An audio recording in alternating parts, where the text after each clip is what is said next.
Excellent. Welcome to episode number 10 of the Women Who Wine in Education, or hashtag 3WEDU. Today, I'm one of the MCs of the all hosts with the most. I'm joined by Patrice, Nori, Jess, and Tanya, and we're going to do introductions. But first, let me remind you what this podcast is all about. We created this podcast to have an opportunity to share and discuss women who lead, innovate, research, and more in higher ed. Because we like to do this and we like to sip on wine and or beverages of your choice and learn more about what's going on in the field and around us. So it started a simple conversation that we thought we'd open up to all of you. So I'm going to pass the mic over to Patrice to introduce herself and tell us what's uncorked for you today. I'm Patrice Fresco, and I'm at Cornell University in Ithaca, New York. And tonight I am drinking a Ramey Shiraz from the Sonoma Coast. And just to read a little bit about it, it says, this blend combines for a smooth, supple, elegant wine which will pair well with grilled sausage, duck breast, roast pork, and any sort of lamb. So you can see that it is the perfect sipping wine for our Women Who Wine session tonight as we talk about clothes and fashion. And I didn't even really think about it, but I just wanted to show you what I wore to work today. So I like to be loud at work. That is my style. And I'm super excited that this is our 10th podcast. Yay. Wow. Well, welcome. And Nori, tell us a little bit about what's in your cup tonight. I am drinking a Bailiana La Entrada Pinot Noir. It has complex spice layers of ripe cherry, sweet oak, cola, mocha, and hints of dark chocolate. It also has a reasonable alcohol content of 14.3, which is in my drinking range. If I can find one that's under 14, it's super exciting. But no, this is a really nice one from the Edna Valley. Sounds delicious. I'm jealous, and I always want to be closer to you all to join your wine rack tastings. And Jess, what are you drinking this evening? Please share. I'm trying to find really cool stuff to say about it. It showed up in my refrigerator. It has a tree. It tastes like wine, and it's from Chile, and I like it. Just not Michigan State University. Not very good at wine, but excellent at drinking it. So, you know, that's where I am today. I love it. Great label though. Get a load of this label. I mean, it's pretty cool. Great font. It's all you need. Design is very important, so that's good.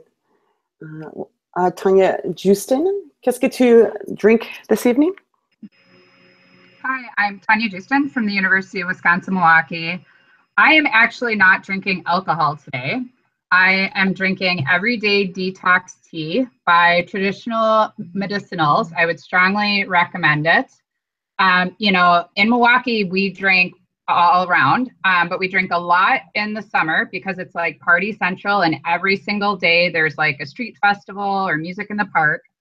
And then when the winter comes, you know, in January, it's so depressing. That is not the time that you can do a detox. Like January, February, March. Like if it's not for alcohol, there's no way we can make it through. And also it's funny here because every bar is completely packed, even when it's 10 degrees outside, because what else are we going to do?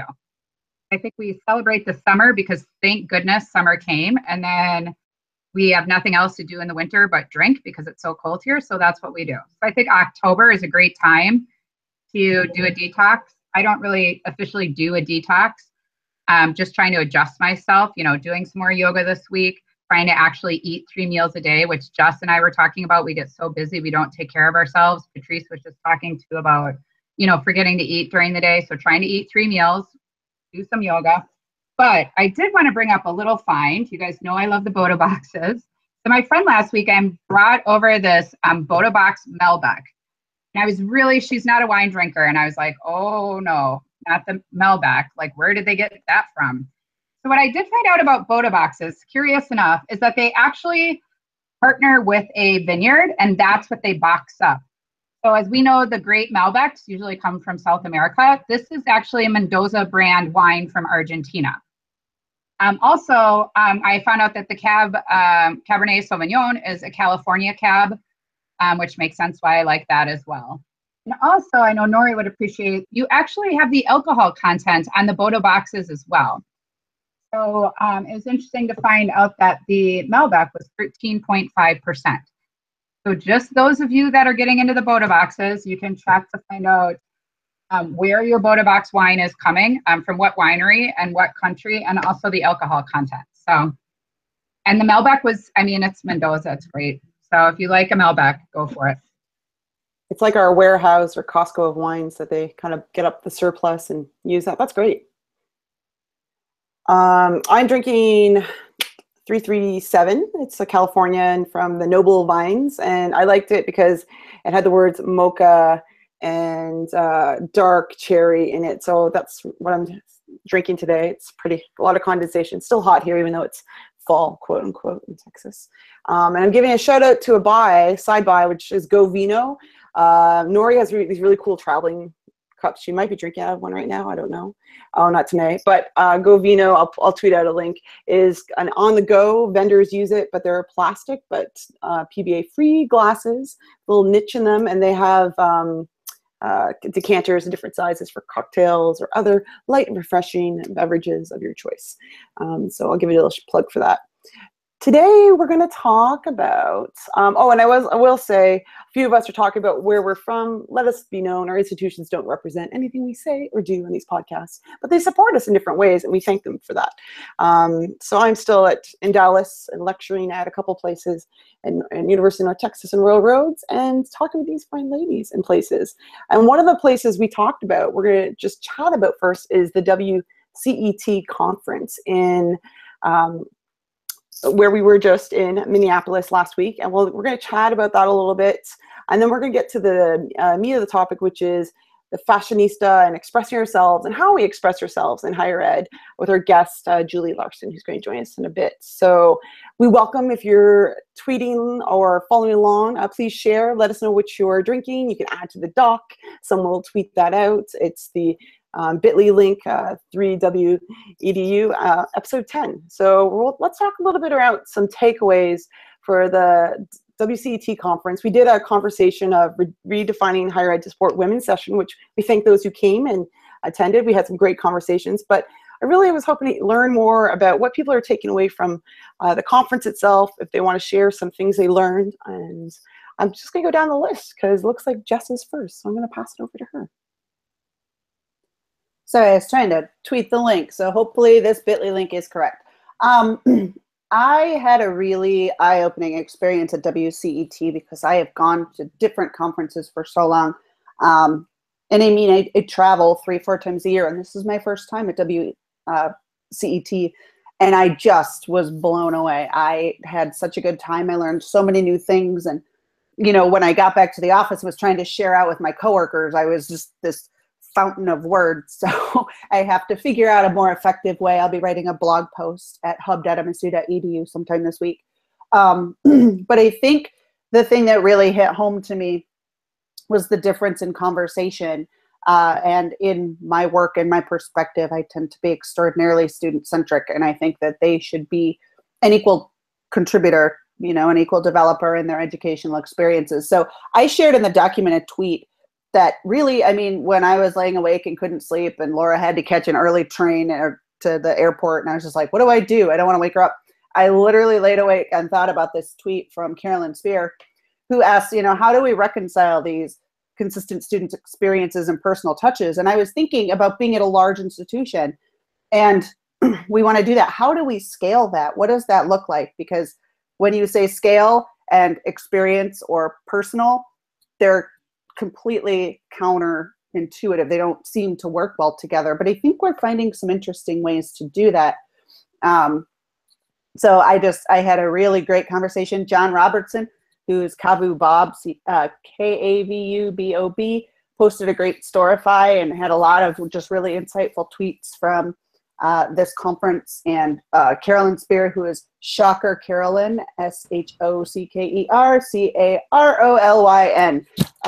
Follow those two, and sorry, I just punched myself in the computer because I'm too blind to see my screen, but follow those two and kind of get a sense for what happened at WCET.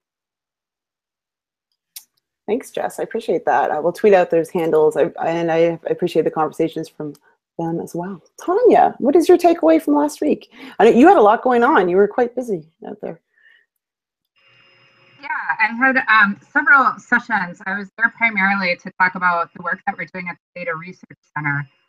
But I think I'd like to start off with our Women Who Wine session that we had. I was very excited by women that had come out and joined us, and men. And in particular, there was one topic that came up at my table that I just wanted to mention because I haven't been able to stop thinking about it.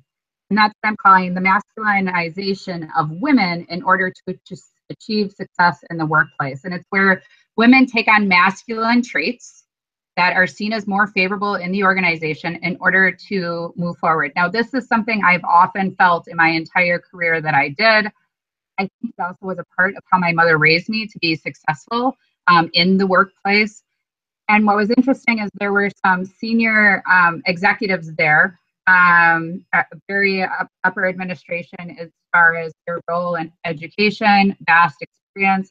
And it was very interesting that they actually had started that conversation about how taking on the male traits is what they did.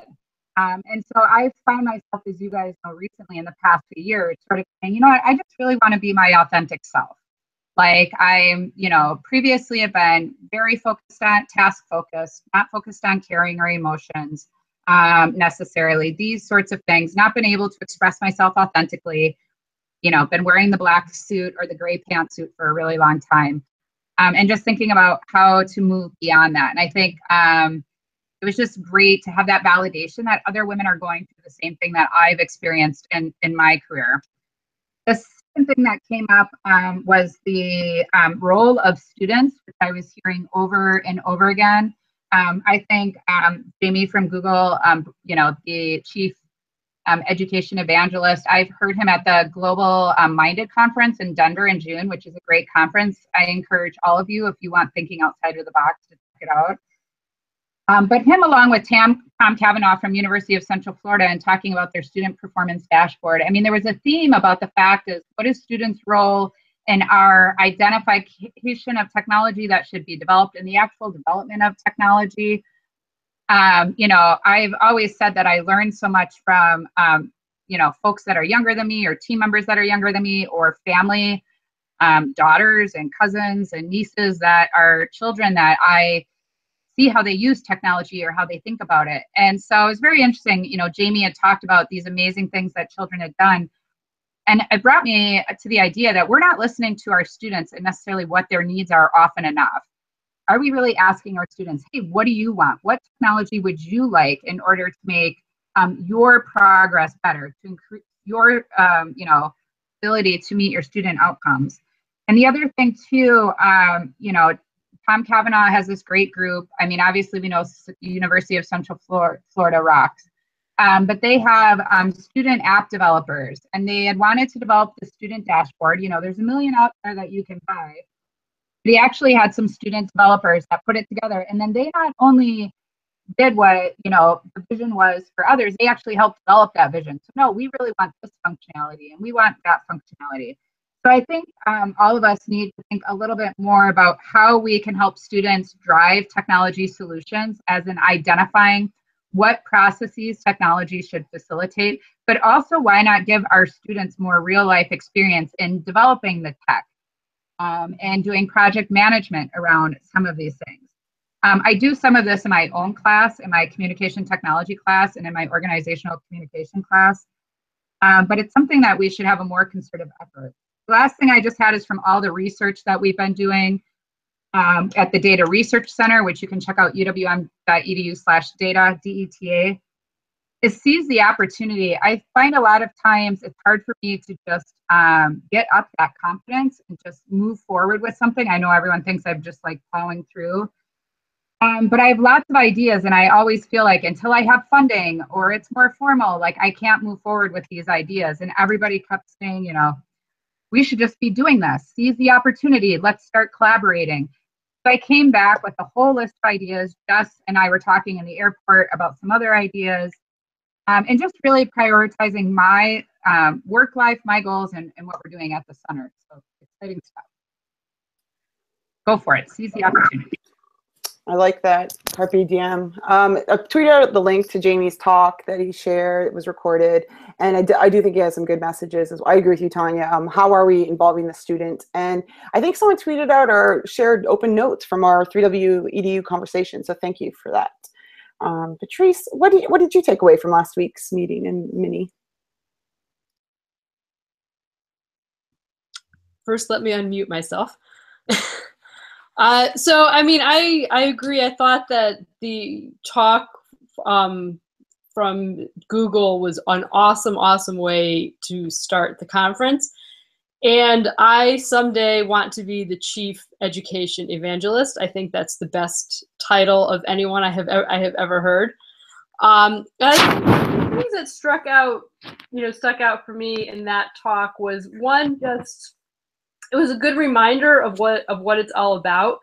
That education is how we bring people out of poverty. And I think if we look at what's going on, not just in the U.S. but like all over the world, I think education is the key to, I don't say the key to creating peace, but the more that we can increase accessibility to education and really thoughtfully think about technology in that way, and how can we connect students in the U.S. with students abroad. I mean, we can't wait any longer to do things like that. And so I appreciated that was kind of the tone that the conference started off on, as opposed to talking about, shiny objects, the next big thing. And that really was, like Tanya was saying, I mean, that was the tone I thought of the whole conference. It was just very thoughtful conversations about the big picture. It wasn't about how are we going to get more tuition dollars, or how are we going to get more international students to enroll so we can get more money. It was just a lot of people who really cared very deeply. And so, like Jess said, that was my first WCET conference, and so I really enjoyed it. It was different from many other conferences that I've been to. And the other thing that stuck out was when he said, take out the device that you have in your pocket, and think that is the worst piece of technology today's kindergartners are going to ever hold. And that, the iPhone 7 is their Commodore 64. And I think that's really important because, we spend a lot of time talking to students and thinking about, our current students, but we need to make sure we're ready for the incoming students that are coming. And I really think most universities are not ready for those students. And to follow up on something that Tanya said, we've been doing a design thinking study where we're interviewing students and faculty. And what students are saying about technology and how they would like to see it used in the classroom is not only it's very enlightening, and it's very different from our perception of how we think they want technology to be used. So I would also encourage people to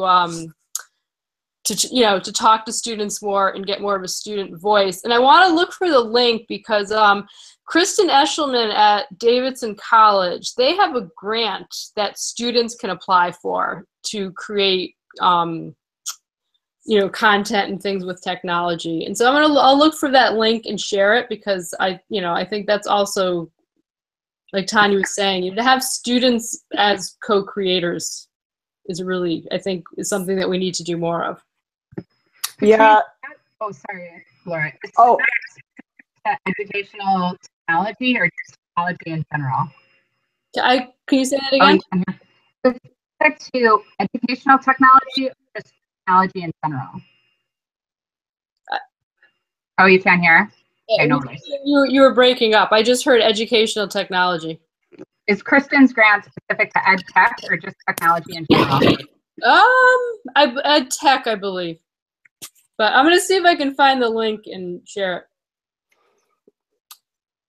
Yeah, and for those of you who may not have heard, Patricia cut out a little bit. The talk was talking about the device you have in your hand, so we'll get to that. I think a couple of us touch on that. And he pulled out his phone. It was the new iPhone 7, and that won't even be relevant. They'll be like, you plug this into a wall? That's amazing. I didn't get to go to the live talk because I was flying in, but I tweeted out his Jamie Kasip's talk if you want to review it later. Lori, tell me about what you're taking away from WCET? So it was my first WCET as well. And I think because of where I am right now with what I do for OLC, we just selected the winners of our big award. We're not going to reveal that until the Accelerate conference in Orlando in a couple of weeks. But I really had a tremendous amount of help in doing this. I think I come from curriculum and design, I come from learning technologies, but to take over something that is so specific to digital courseware and really have to rely on a national community of people.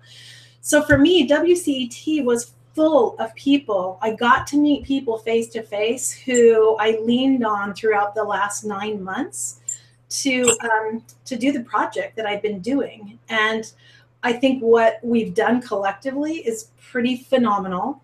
And I'll get to what I mean by that in a moment, because I do have some skepticism.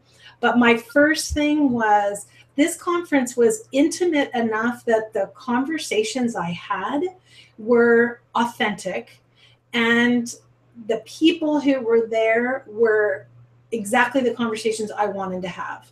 A little shout out to Connie Johnson, who's amazing. She sits on the advisory committee for the award. I leaned extra heavily on her. She made some recommendations for people who ended up being on our review team, including, I don't know if she recommended these folks, but Judy Comar, Sharon Goodall, Nick White, and Nikki Bray were all at the conference. I got to meet them all face-to-face for the first time. Nikki Bray is amazing. She facilitated a 2-part session that had Dale Johnson in it, and he was also on the advisory committee. Nikki Bray is an authentic, articulate, and just really homey facilitator with a style that's super unique and fantastic. And she was wearing kind of a little motorcycle jacket outfit. I mean, there's just something about how she put herself together, and she was just awesome. So for me, the connections that I made directly related to the project that I'm working on were mind-blowing, and I had a blast. And then I did just mention that I think this first year the project was phenomenal, and that I wanted to clarify that. And I'll clarify it by harkening back a little bit to our conversations in this room, where I talk about risk-averse cultures and how they're such a turnoff for me, because so many people just end up basically lying and shining people on by saying, oh, everything's beautiful here. You know, we're smarter and faster and stronger and everything's awesome. Well, on the DS, when Dale Johnson was talking about his program and what he's working on, he had no problem saying that it takes several iterations before faculty get to see quality, till faculty buy in. And he didn't make it sound all shiny and perfect. He talked about the hard work of having projects that have impact and rolling up your sleeves and being really clear-eyed that you're going to meet with resistance. You're going to have, things that would get in the way of your initial success, and to just keep looking and having that iterative design thinking attitude of, I've been calling the pancake year. The first pancake on the griddle is never the one that tastes good, but it seasons the pan for the rest of the meal. So it was refreshing to hear that. It was refreshing coming from somebody who I admired as part of a project. And I felt that the conversations at WCET had a lot of that flavor to them. And then on the other side, the personal side, half the reason nobody's drinking is because we just spent so much time in the middle of the night staying up and talking intensely. Huge shout out to Whitney Kilgore, and I got to meet Colleen, her colleague. Amazing women doing wonderful work, writing about what they're doing, again, having a lot of skepticism about what's going on in the field, and having all the confidence to not go the trodden path and just say, no, this is what we see as the right thing to do in their field, and this is how we do it. Amazing conversations with them. Just two different things going on, daytime and nighttime, and it was all pretty spectacular.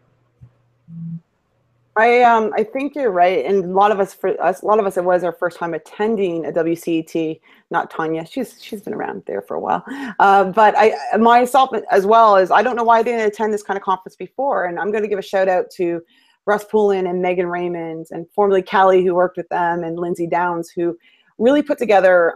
It is about policy, practice, and advocacy for how we use technology and mediate technology in higher ed.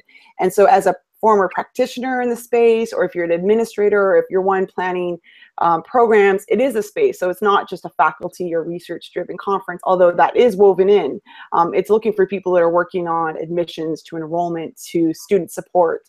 And I really felt like it was a neat way to have those conversations. And we talked about some key things just around pedagogy first. So instead of the tools, and I thank Laura Gogia she did a blog post for a session on social media research, and everyone wanted to know about a tool. And we said, no, it's not that. And I'm reminded about my colleague and my boss, George Veliciano, said, study problems and not things. And I really think this conference was about it. And I got to watch Jamie's talk yesterday because I missed the opening session, but he talked about that too, is what are the problems we want to solve? And I think more of the conversations were around challenges we want to go about, and maybe technology can support that, or how we do things, or a way we work, which is also a technology, and infrastructure. So we need to think a bit more globally, and I thought it was really neat to have those conversations there. So I just want to thank the WCET team, and I'll tweet out more about them and the group if you want to learn about it, because I think it was a valuable space, really small, intimate conference, which is great. So you actually get to have these conversations threaded throughout. I just wish we had more time, and obviously more social time, because we all had a great time, I think, at the Prince tribute concert, which we can't fail to ignore. Highlights of that, anyone? The Prince tribute concert happened in St. Paul. We ventured out there on Thursday. There was so much Stevie Wonder that I just wanted to lay down. Purple. Oh, so great. There were times I thought I couldn't keep standing up. And also because it went 5 hours, there were times I literally couldn't keep standing up. I just thought Judith Hill was amazing. I didn't know ahead of time who she was. Now, since I've read up on her, she was a recent protege of Prince's. But yeah, I mean, blew my mind. I came home, I liked her Facebook page and all sorts of things. So if you don't know Judith Hill, I mean, I just didn't even know somebody could sing like that. It was amazing. And I just want to thank all of you for coming with. I didn't expect to post that on Facebook, and I was just hoping maybe 1 or 2 people would go with me. So it was great for us to do that together, and so many other women participated, and it was a really great, fun thing to do when you're in Minneapolis. Why would you not go to a Prince tribute if you're in Minneapolis? Judith Hill also opened for Josh Groban when he came to Grand Rapids, and I don't want to sound super lame, but she was equally dreamy. And for me to say that anyone is as dreamy as Josh Groban, that's saying something. So now that's out there. You're very welcome. Yeah. My Canadian brethren, I'll pass on to you. I'd have to say that I didn't initially realize it was such a big deal. Like, I didn't know that it was like the Prince tribute concert. And I got back and people were just like, I can't believe you went to that. It was televised. It was such a big deal. So yes, thanks, Tanya, for hooking us up. Yeah, I appreciated hearing people, and I think it was funny because people are like, Stevie Wonder was actually playing? I was like, oh yeah, was he ever? He didn't want to get off the stage. He was loving it. So we're going to move on to our next segment, and our guest will join us shortly. She's just logging in. But we're going to talk about something we chatted about before, but it's been touched on as appearance or image. We're going to talk about fashion, style, clothes, and I really appreciate that some of the banter's been going on, and I know that Greg Ketchum shared, and you guys can tweet out about his socks, because we realize style and something happens to all of us. So I'm going to invite Julian. But what are some questions? Because we've talked about this here and there, and we're like, what are our real issues of fashion when it comes into what we wear and how we work in higher ed? I just wanted to jump in a little quick. I think some of this, and I can't remember if it stemmed because we were talking about managing people's perceptions or people managing our bodies and what we dress based on their expectations. And Whitney, who's watching, and we were just talking on Twitter, and I had just mentioned, is sort of that, you know, at some point we were told how to dress, right? If you got a degree in business, they told you had to wear suits. And there was this expectation and all of this sort of thing. And for women, they tell you should wear a dress suit because, or what's it called? A skirt suit, that's what it's called. Because they actually have done studies. And so, you know, people have higher rates of liking of you if you wear this stuff. And so there has been this pressure, I think, to dress a certain way. All of us have expressed our sort of movement maybe away from that and sort of embracing our ability to choose otherwise and to be acknowledged for our intelligence and not for what we wear and all of that good stuff. And I think we're all over the spectrum with them. Whitney and I were just saying how difficult it is to still move away from that. But then we were sort of talking about how do we all decide our fashion or what we're going to wear. I don't even know if I'd call it fashion, but you know, that stuff you put on your body. So yeah, I think that's a little bit about how we got here. Yeah, and I was just going to say, Julie's just joining us now. She looks like a little bot. We actually, ironically, met. I'll introduce you. Julie Larson works at UW in Washington. She's in Seattle. We met actually because we started podcasting together, and then we became friends. So reverse of what we do, where we're friends and let's podcast. We met because we were part of a podcasting group back in the day. What? Shout out to breakdrink.com and all of the archives we have from 2010 to 2013. But she's here because she jokingly, and she's never changed it, which I love, Julie C. Larson on Twitter. She's called herself a fashionista diva, although she doesn't care. And people have said, change your look on your profile because that's not professional. And she's like, so what? And we've been mistaken for each other at conferences, which goes to your advantage if you're in a leadership role and you just point to Julie and say, yes, that's Laura. Hi, Julie.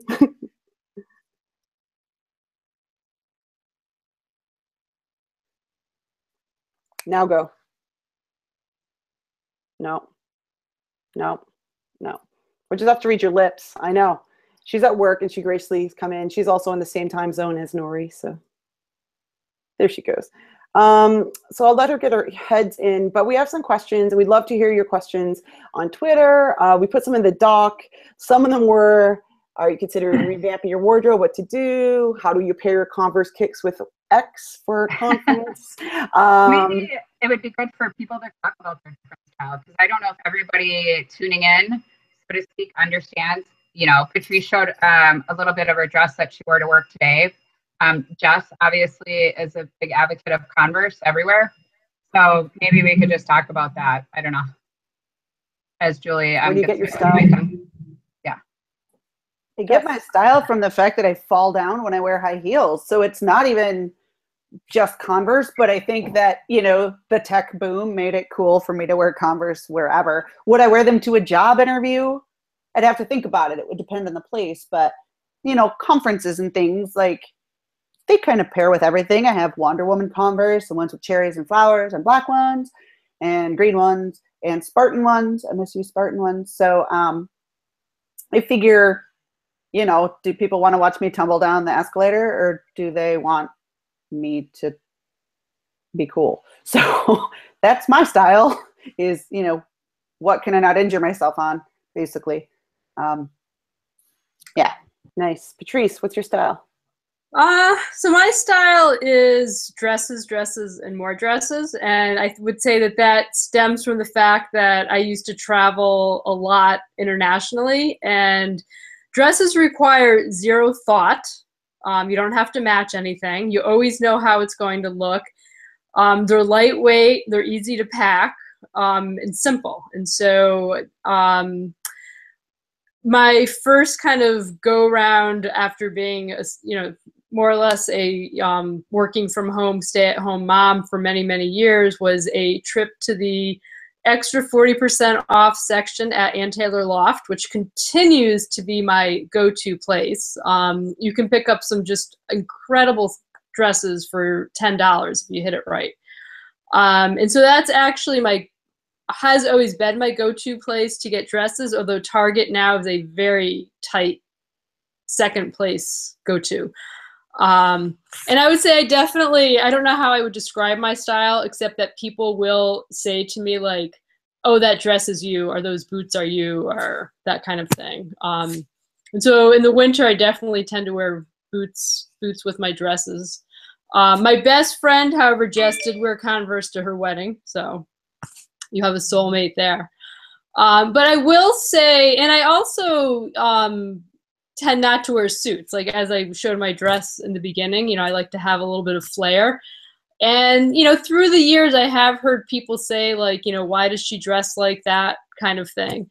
Until we had the Chancellor of SUNY, events, who wears dresses and tights, and she kind of like has pushed the edge of what women wear. And so then it suddenly became okay to wear tights and high heels.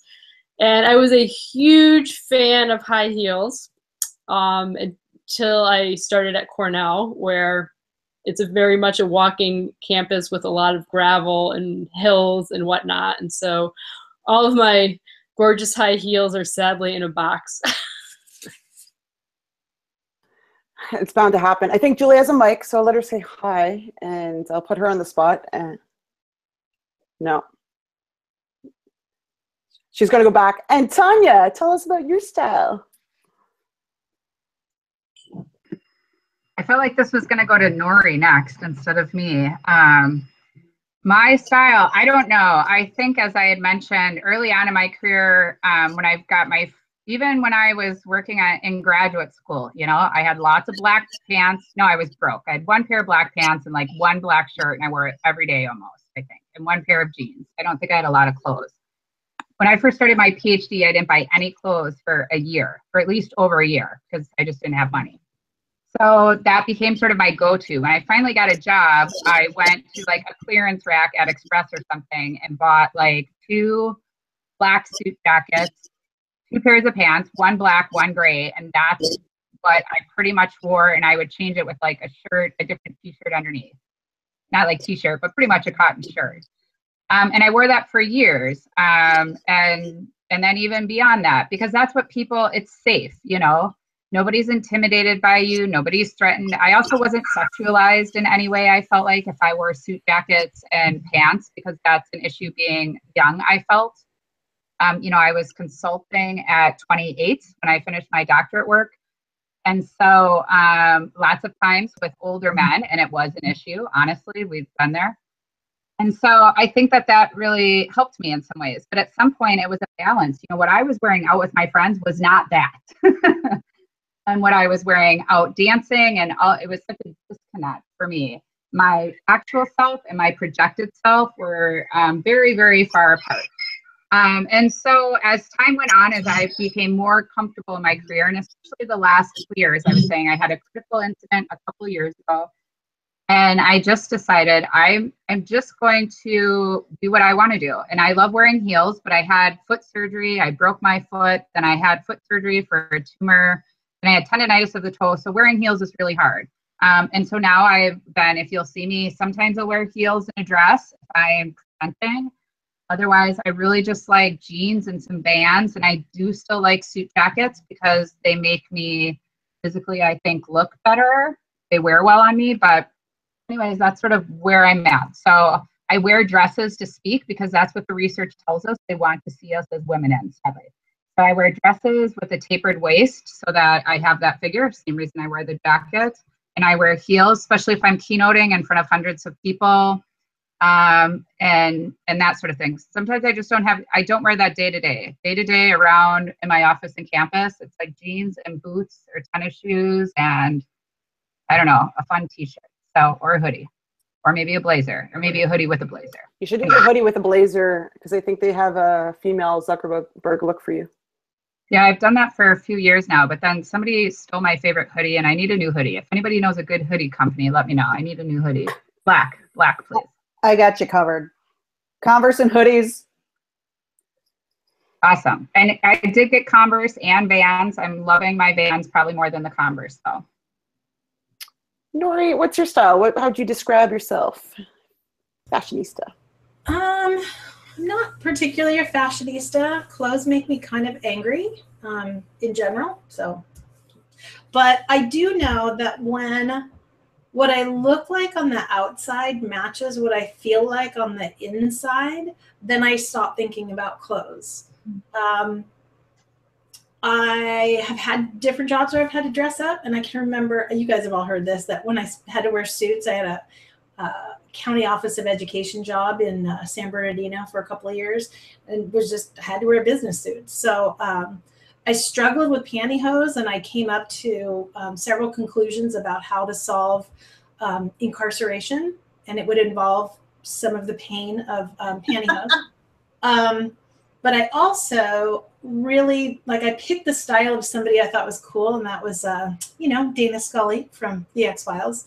So I completely dressed just like Dana Scully and felt like I often felt like I was in drag. That was the one thing about it that was tough, but I did feel like I was dressed like somebody I admired, but it wasn't me. Yeah, I mean, I think my tagline would be is when the outside matches the inside, I stop thinking about it. I did wear cowboy boots to my wedding, and if you ever want to see my wedding photos, they look like album covers because I do have a shotgun in my hand. I guess I never really thought about wedding shoes making a statement, so I wore Toms. So that's good. I know. Julie, would you like to say hello? I heard your laugh, so your mic is working. So when all else fails, just disconnect and reconnect, right? That's always what you need to do. It's like a metaphor for life, I think. I know. I think so. Hi. I like your styles. I like all of your styles. I think it's fun because I've seen them all in person, and you all accurately describe yourself. So know that what you think is your style is very much the style you're putting out into the world. So that's always nice to know. And so Julie and I have a joke. So our style is whatever we can find at Kohl's on the really good discount rack, or Lauren Conrad collection / thrift store that you want to go on and sew it up a little bit to make it fancy. Yeah. Patrice, I am actually wearing a Loft deep discount cardigan right now. So when you said that, I definitely resonated. It's got, here's my secret that it's off season. It's got jewel tone little buttons on it. It was a holiday cardigan, but I wear it year round. Mm-hmm. I love it. Julie, thanks for joining us. I don't know about my style. It's changed over the years, and I think it's funny to hear Tanya talk about her more, what it means, and mine's changed because when you live in hot places, it changed. So I wear a lot more dresses with pockets, which is political, and I will share out that link, which I didn't realize was political, because they made us carry satchels, women, back in the day, but now that we can take back our pockets, I'm into that. I like funky new shoes and finding cool ones that have different abilities. So my new shoes I'm actually going to purchase that you guys want to check out are the Allbirds from New Zealand. They're shoes fully made of wool. So that's my new go-to shoe that you'll see me in. Good for hot or cold. I don't know. And lately I work from home, so I do have a lot more running and yoga gear on. But when I'm out professionally, I like a good scarf. That's the thing. Pashmina scarf is really important to me. Some good skinny jeans. Presenting, it varies. I think boots are important. So I'm with Patrice.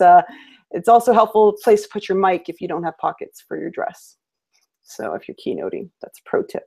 But yeah, I think we all approach things different, and what fashion means, or fashionista, I think we all do have that skill. It's just different, and it doesn't mean you're walking a runway, and we aren't. We're in higher ed. We don't make a whole lot of money, and if we do, you can hire me. Thank you very much. So I think it's really important to talk about budgeting and also where you find fashion and where you shop. And that was one of my questions. And I think we started saying, like, where do you find the things you do, or where do you go, where do you shop, or what do you use to kind of help style you? And Julie, what's your secret on some of that? Because I know you've used a couple of the things I put in there, like not Stitch Fix, but the ModCloth. Do you want to talk about that a little bit? Yeah, I did use Stitch Fix and ModCloth. I also threw in a link in there for Rent the Runway if people are not familiar, which is a great, if you need a quick dress for a formal event. So I'm not someone who looks at buying things that I'm only going to wear once. That's really hard for me to get on board with. I think the biggest thing I've learned is to, in the last few years, I've started spending more money on pieces that I know I'll get a lot out of. And really only buying things that I'm going to be able to wear, both in and out of work. I hear a lot of what you all say in terms of like my style has changed, and some days I want to wear this and some days I want to wear other things. And like today I'm rocking a dress, and yesterday I was in jeans and a sweater that like barely passed the office like dress standard, if you will, but it was like that's just what I had that day. That's what I had inside of me to give the world. And so that's what you got. But I'm a big you need time, right? So I'm never successful when I run into a Target or a Kohl's or something and I have like 20 minutes to find the be all end all piece. So I think to really be budget conscious, you're going to have to spend some time and do it, but it's worth it. Where do y'all shop? Like, does anyone want to chime in? Open mics? Where do you guys shop? Well, I mentioned where I shop, but I think the thing that I have to be careful of is because, as I mentioned, Ann Taylor frequently, for example, has some really, really awesome bargains. And so sometimes something will be such a good deal that I feel like, oh, I should buy this because it's such a good deal. And then I never wear it because I didn't really like it. And so I try to measure myself by asking, you know, when I open my closet, would this be the item that I would want to wear? You know, when I open my closet, am I going to be like, that's what I want to wear? And so I try to kind of imagine that, and that at least has helped me balance things that are a bargain with things that I really need. And, you know, like Julie said, things that, you know, that will be useful that I'll, you know, get many, many wears out of. So that's my advice. I like Old Navy, mostly because they have a lot of fit and flare. They have flannel shirts. They have stuff that I can kind of trip around in and not destroy entirely. Or if I did destroy them entirely, it costs like $15. I also look at the Gap. I love Ann Taylor Loft, you know. And I get my Converse on the internet almost exclusively just because that's where the cool ones are.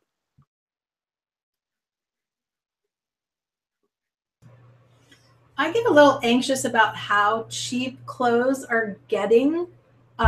You know, some of you know that I recently had to move out of my home because of a water damage.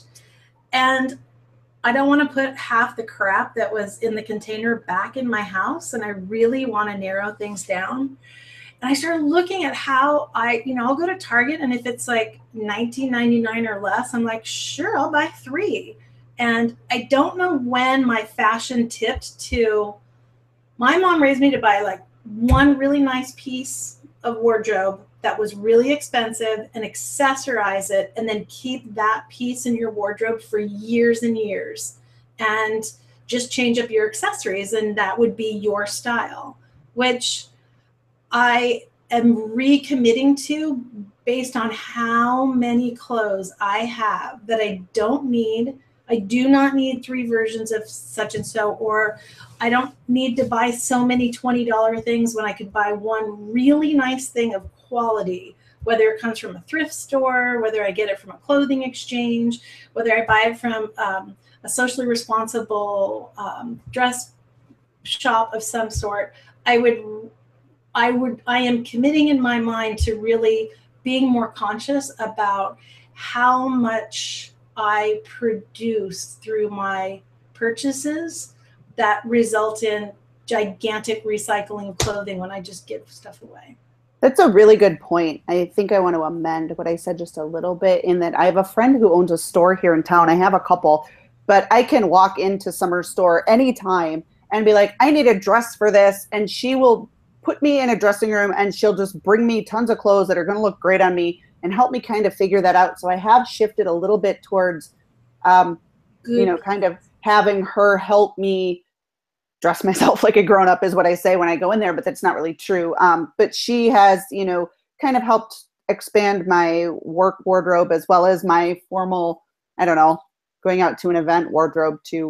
My husband and I go to fundraisers and things like that. So it is, I really like what you said there because a lot of it's Old Navy, but I really do need that help finding those good pieces that I'm going to have for several years. So thanks.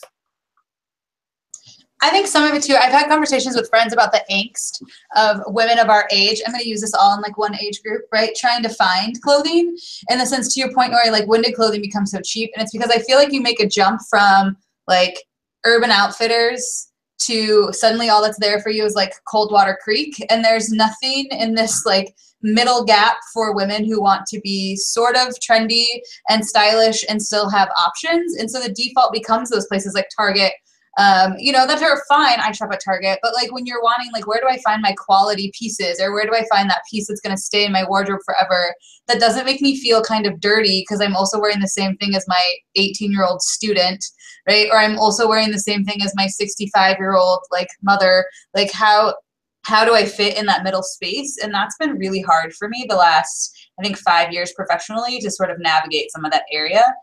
Which has caused me to be creative. I shop anywhere, right? I will go into absolutely any store and take a look and see what's out there. And it took me a long time, but like, who cares about the label? Who cares about the size? Like, who cares about any of that stuff? Like, if it's cute and if I feel good, then I'm going to rock it and figure out a way to incorporate it in a wardrobe for sure.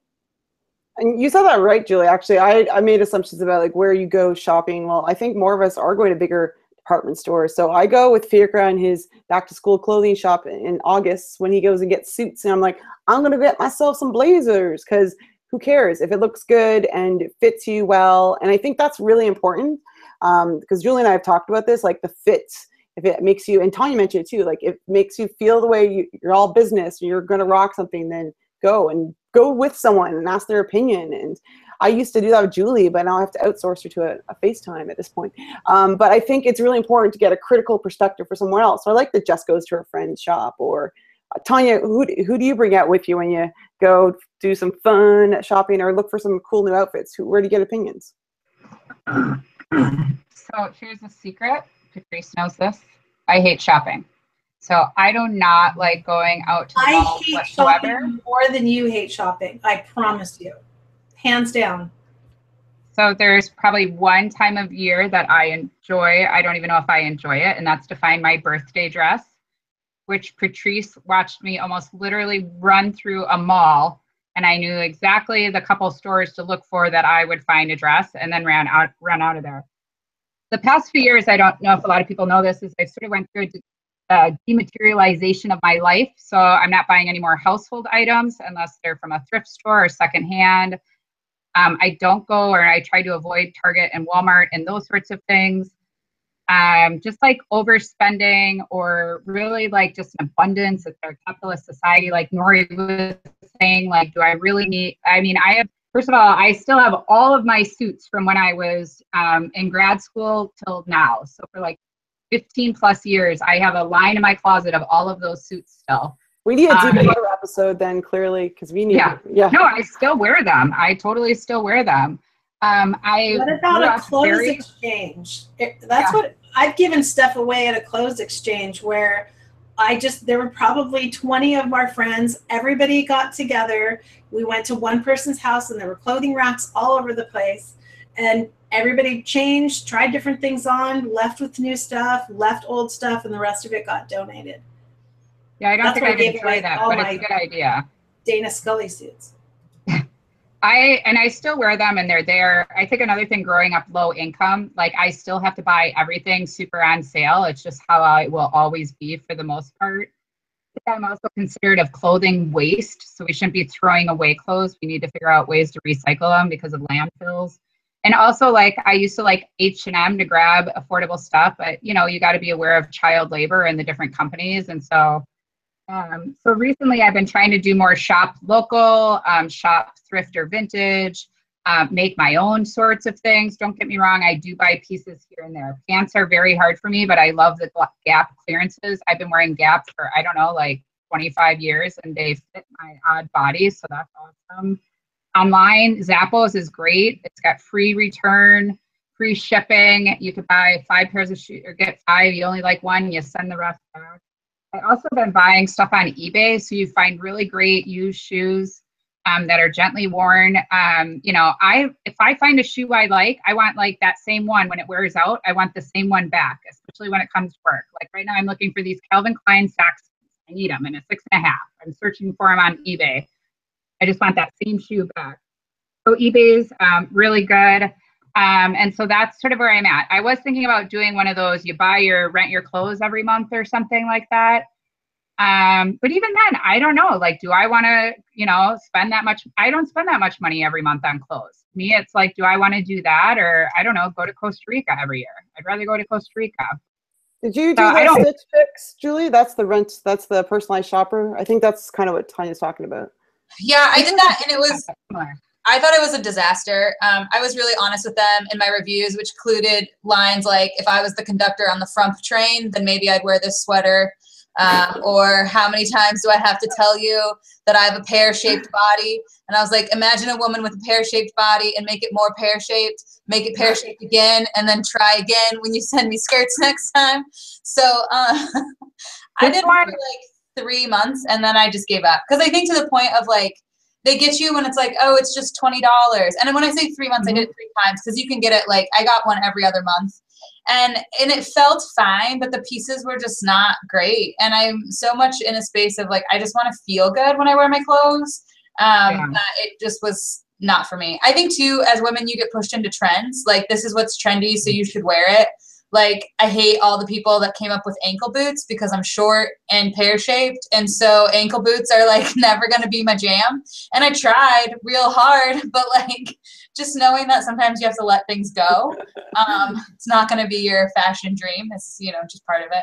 Julie, you were super helpful to me in New Orleans, because I am what looks like a normal sized human being, but my legs and arms are super short, and you won't notice them until you see me try on clothes or do yoga. Cause like staff pose, my arms don't reach the mat and I start tipping over. And so you were really helpful to me at Innovate when you kind of were like, oh, here's where you go, here's what you do, here's how you measure yourself, and then just go to the thrift store. And I thought that was super cool. So thanks for that. Just the clothing thing that I was thinking about, it's called Letote, Letote, and you get to pick your own clothes, like you shop, and then it chooses a few pieces to send you. So, and if you wait long enough, they'll actually send you your first order free. So that's where I'm at right now. Like, they're just going to send you, and when you're done wearing the clothes, you can buy them or send them back. And then they just send you new clothes. So if you haven't heard of Letote, I was hoping somebody had checked it out. Out of all the ones I've looked at, this is the one that I'm most comfortable with, because I can pick my own style. I like that. I put some of these to the doc. I'm also a fan of new companies that are being creative with style. So many of us do wear these spectacles. So I've done the Warby Parker, the try on 5/6, send it back.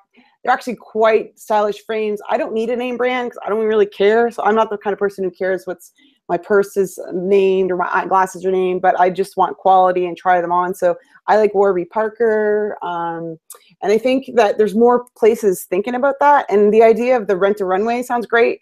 I actually just go, Small Denton has a really cool, funky shop that sells stuff, but you can get a full like outfit, shoes, purse, fancy dress, and go out on the town for $25. So I also think it's important, like I like what Tanya said, is thinking locally what around you in your community is available. The shop, like this is a thrift shop that does like high couture dresses out, and I'm not going to rent them out. Although I like your birthday dress, and I'll give a shout out to Callie because she also gets a dress for the Derby every year. So good for you. That's great.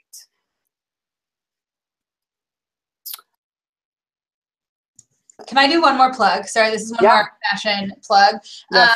So I think women body shaming happens a lot in fashion, which is a topic that we could spend hours on. But I would say give yourself permission to get things tailored, because that changed my life. So Jess can attest to the fact that playing roller derby changes your body in ways that are awesome and in ways that make shopping very frustrating.